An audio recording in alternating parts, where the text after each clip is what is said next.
মহাকাশ ও পৃথিবীর অন্তর্নিহিত বাস্তবতার জ্ঞান তো আছে শুধু আল্লাহর কাছে। কিয়ামতের বাস্তবতা তো ঘটবে চোখের পলকে বা তার চেয়েও কম সময়ে। নিশ্চয়ই আল্লাহ সর্ববিষয়ে সর্বশক্তিমান। আল্লাহ তোমাদেরকে মাতৃগর্ভ থেকে যখন ভূমিষ্ঠ করেছেন তখন তোমরা কিছুই জানতে না। তিনি তোমাদের শ্রবণ ও দৃষ্টিশক্তি দিয়েছেন শক্তিগর্ভা মন, যাতে তোমরা শুকরগুজার হতে পারে। তারা কি লক্ষ্য করে না উড়ন্ত পাখিকে? কত সহজে সে আকাশে উড়ে বেড়ায়। আল্লাহ ছাড়া কে ওদেরকে শূন্য লোকে স্থির থাকার ব্যবস্থা করেছেন? বিশ্বাসীদের জন্যে এতে রয়েছে আল্লাহর মহিমার উজ্জ্বল নিদর্শন। আল্লাহ তোমাদেরকে বসবাসের জন্যে গৃহ নির্মাণ কৌশল দান করেছেন, দিয়েছেন পশুর চামড়া দিয়ে তাঁবু নির্মাণে দক্ষতা। ভ্রমণ ও শিবিরের স্থাপনে এটি কত সহজে ব্যবহারযোগ্য। দিয়েছেন পশুর লোম ও কেশ দ্বারা সাময়িক ব্যবহার উপকরণ তৈরির জ্ঞান। আল্লাহর সৃষ্টির অনেক কিছুকেই তিনি নিযুক্ত করেছেন তোমাদের রক্ষার জন্যে। পাহাড়ে তিনি তোমাদের জন্য আশ্রয়স্থল বানিয়েছেন, তোমাদের জন্য ব্যবস্থা করেছেন পরিধেয় বস্ত্রের, যা তোমাদের রক্ষা করে গরম ও ঠান্ডা থেকে। তিনি ব্যবস্থা করেছেন বর্মের, যা পারস্পরিক যুদ্ধে তোমাদের হেফাজত করে। এভাবেই তিনি তোমাদের ওপর তার নিয়ামত পূর্ণ করেছেন, যাতে তোমরা পুরোপুরি আল্লাহতে সমর্পিত হতে পারো। হে নবী, এরপরও যদি ওরা সত্যকে গ্রহণ না করে, তবে তোমার কাজ তো শুধু সত্যবাণীকে ওদের কাছে সুস্পষ্টভাবে পৌঁছে দেয়া। যারা সত্য থেকে মুখ ফিরিয়ে নেয় তারা আল্লাহর নিয়ামতসমূহের ব্যাপারে ভালোভাবেই সচেতন, কিন্তু তারপরও এটা স্বীকার করে না, কারণ ওদের অধিকাংশই সত্য অস্বীকারে আসক্ত। মহাবিচার দিবসে আমি প্রত্যেক সম্প্রদায় থেকে একজন সাক্ষী উপস্থিত করব, কিন্তু সেদিন সত্য অস্বীকারীদের নিজেদেরকে অজ্ঞ হিসেবে উপস্থাপিত করে ওকালতির কোনো সুযোগ দেয়া হবে না। ওদের কোনো অজুহাতও গ্রহণ করা হবে না। জালেমরা যখন আযাব প্রত্যক্ষ করবে তখন ওদের শাস্তি কমানো হবে না এবং কোনো অবকাশও দেয়া হবে না।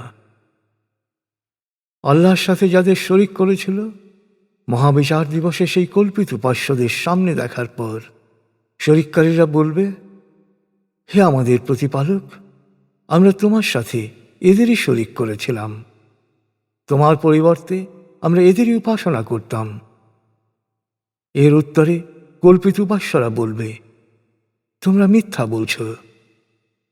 সেদিন কল্পিত উপাস্যরা সবাই আল্লাহর নিকট সমর্পিত হবে এবং কল্পিত উপাস্যদের উপাসনা তাদের জন্য নিষ্ফল হবে।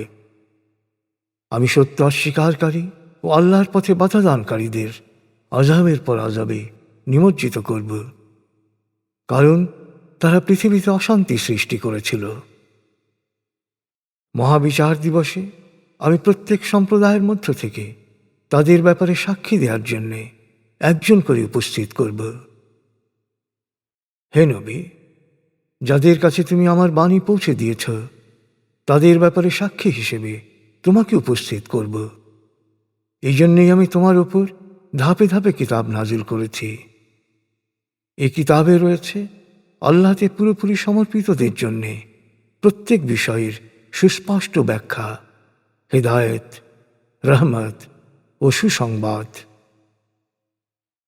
আল্লাহ অবশ্যই সুবিচার, সদাচরণ ও আত্মীয় স্বজনদের দানের নির্দেশ দেন। তিনি অশ্লীলতা, ঈর্ষা ও অন্যায় জুলুম করতে নিষেধ করেন। তিনি বারবার উপদেশ দেন যাতে তোমাদের মনে থাকে, তোমরা আল্লাহর অঙ্গীকার পূর্ণ করো। কোনো রকম চাপ ছাড়া কোনো চুক্তিপত্র করে আল্লাহর নামে শপথ করলে সে শপথ ভঙ্গ করো না। তোমাদের সব কাজ সম্পর্কে আল্লাহ ওয়াকিবহাল। তোমরা সেই নারীর মতো হইও না যে মজবুত করে সুতা পাকানোর পর নিজেই পাক খুলে নষ্ট করে ফেলে। এক দল অন্য দলের উপর শক্তিমান হওয়ার জন্যে তোমরা তোমাদের শপথ পরস্পরকে প্রতারণার মাধ্যম হিসেবে ব্যবহার করো না। আল্লাহ তো এর মাধ্যমে তোমাদের পরীক্ষা করেন। আল্লাহ মহাবিচার দিবসে তোমাদের পারস্পরিক বিরোধের মূল কারণ স্পষ্টভাবে প্রকাশ করবেন। আল্লাহ ইচ্ছা করলে তোমাদের এক জাতি করতে পারতেন, কিন্তু যে পথভ্রষ্ট হতে ইচ্ছা করে তাকে তিনি পথভ্রষ্ট করেন, আর যে সৎ পথে চলতে ইচ্ছা করে তাকে সৎ পথে পরিচালিত করেন। সারা জীবন যা করেছ সেই জন্যে তোমাকে অবশ্যই জবাবদিহি করতে হবে। পরস্পরকে ঠকানোর জন্যে তোমরা তোমাদের শপথকে ব্যবহার করো না। করলে বিশ্বাসের মাটিতে পা দৃঢ় হওয়ার পরিবর্তে পা পিছলে যাবে।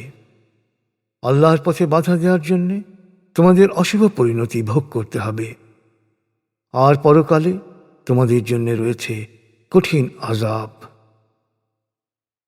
তোমরা আল্লাহর সাথে করা অঙ্গীকার তুচ্ছ মূল্যে বিক্রি করো না। আল্লাহর কাছে যা আছে কেবল তাই তোমাদের জন্য উত্তম, যদি তোমরা বুঝতে। তোমাদের কাছে যা আছে সবই ফুরিয়ে যাবে, কিন্তু আল্লাহর কাছে যা আছে তাই স্থায়ী।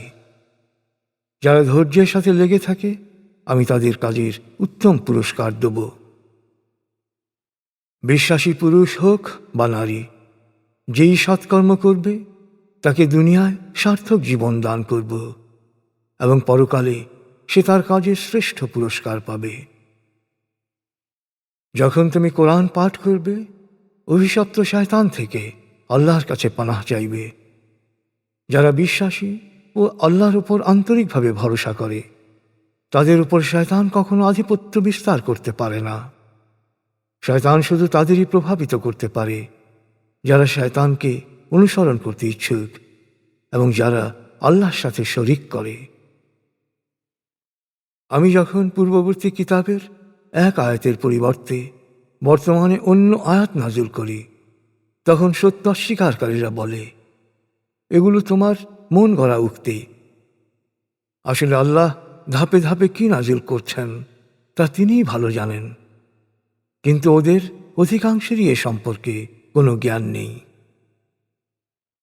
হে নবী, ওদের বল, আমার প্রতিপালকের কাছ থেকে এক পবিত্র ফেরেশতা ধাপে ধাপে এই কোরআন ঠিকভাবে নিয়ে এসেছে বিশ্বাসীদের বিশ্বাস দৃঢ় করার জন্যে, আর আল্লাহতে সমর্পিতদের জন্যে এ হচ্ছে পথনির্দেশ ও সুখবরবাহী। আমি ভালোভাবেই জানি ওদের অনেকেই বলে, একজন মানুষই তোমাকে সব শিখিয়ে দিচ্ছে। ওরা যার দিকে ইঙ্গিত করছে তার ভাষা তো আরবি নয়, অথচ কোরআন তো বিশুদ্ধ আরবিতে, অর্থাৎ এ ভাষাও এর উৎসের পবিত্রতা নির্দেশক। যারা আল্লাহর বাণীকে অবিশ্বাস করবে, আল্লাহ তাদের কখনো হেদায়েত করবেন না।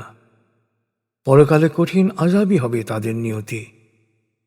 যারা আল্লাহর বাণীকে বিশ্বাস করবে না তারাই এই মিথ্যা অপবাদ দিচ্ছে যে একজন মানুষ তোমাকে এসব শিখিয়ে দিচ্ছে।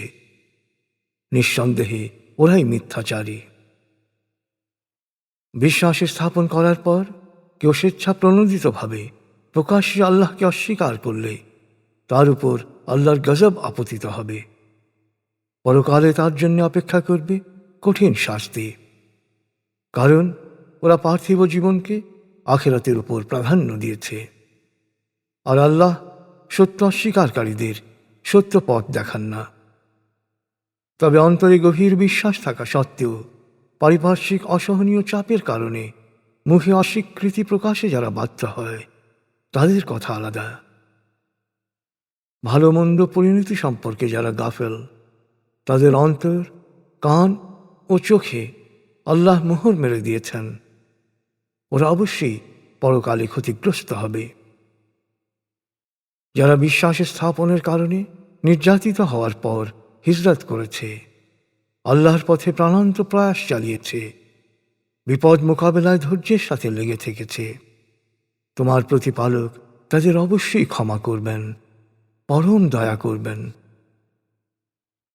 অতএব হে মানুষ, সচেতন হও সেই দিন সম্পর্কে যেদিন প্রত্যেকে শুধু নিজের পক্ষে ওকালতি করবে। সেদিন প্রত্যেককে তার কর্মফল পুরোপুরি দেয়া হবে, কারো উপরই কোনো অন্যায় করা হবে না। আল্লাহ তোমাদের সামনে দৃষ্টান্ত দিচ্ছেন। ভাবো এক জনপদের কথা, যা এক সময় ছিল নিশ্চিন্ত ও নিরাপদ। চারদিক থেকে আসত পর্যাপ্ত জীবন উপকরণ।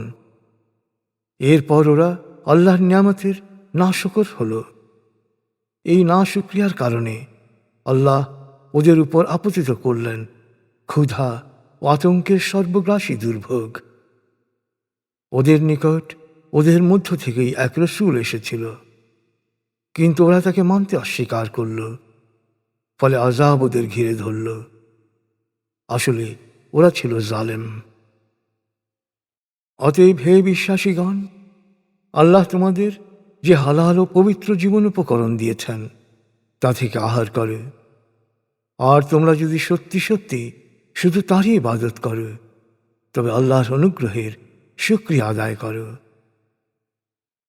আল্লাহ তো শুধু মরা জীব, রক্ত, শূকর মাংস আর যা জবাই করার সময় আল্লাহর বদলে অন্য উপাস্যের নাম নেওয়া হয়েছে তা তোমাদের জন্য হারাম করেছেন।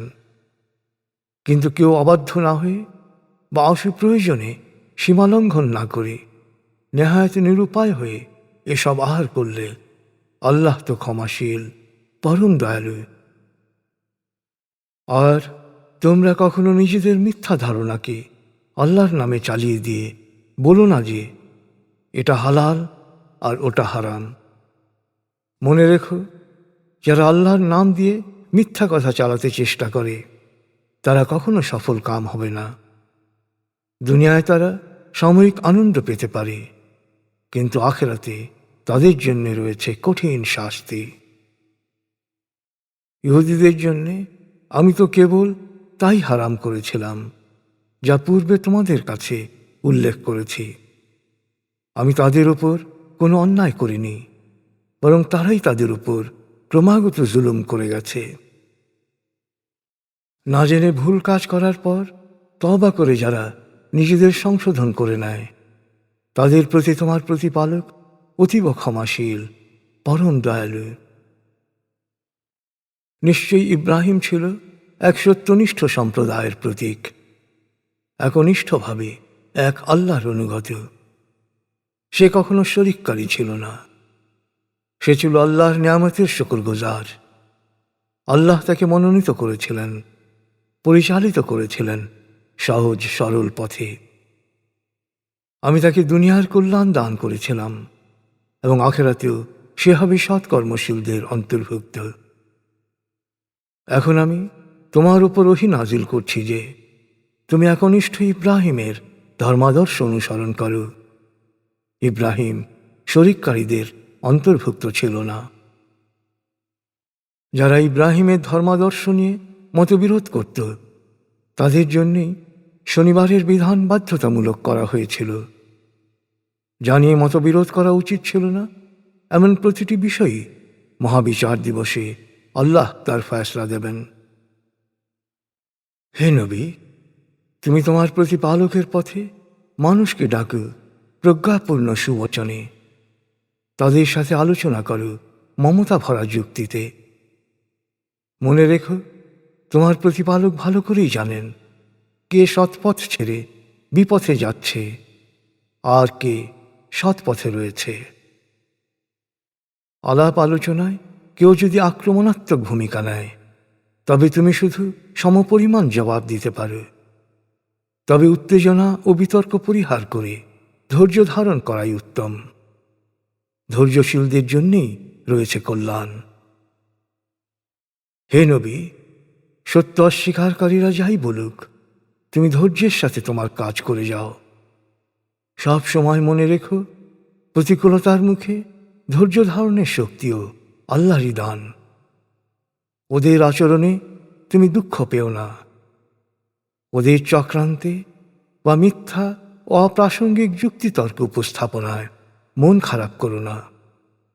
নিশ্চয়ই যারা আল্লাহ সচেতন এবং মমতাপ্লুত সৎকর্মশীল, আল্লাহ তাদের সাথেই রয়েছেন।